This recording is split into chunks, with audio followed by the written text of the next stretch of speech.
بسم الله الرحمن الرحيم والصلاة والسلام على مصطفى الأنبياء سيدنا محمد أما بعد الحمد لله ما أنت وحى نصر تقلي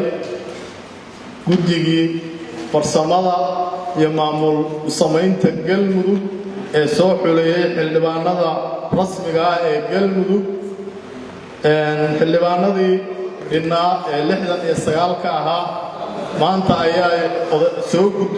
la soo gudbiyay xildhibaanada sharafta leh oo 69 ka ah waa in ay waajibaadka loo idmaday ay gutaan si marxaladaha galmudug ee adag ay soo martay uga baxday xildhibaanada labaad ee galmudug ee sida wanaagsan loo soo xulay ahna xildhibaanada rasmiga ah ee galmudug waa in maanta laga bilaabo ay waajibaadkoodii gutaan maadaama ay yihiin xildhibaanadii sharciga ahaa ee dowlad goboleedka galmudug waajibkoodana saacadan laga bilaabo way gudan karaan waxaa kale oo gudiga farsamada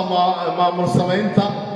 maanta shaqadoodii halkan ayay ku egtahay maadaama ay soo gudbiyeen xildhibaanadii rasmiga ahayd hadda laga bilaabo ayaga ayaa waajibaad ku saaran yahay wassalaamu calaykum waraxmatullaahi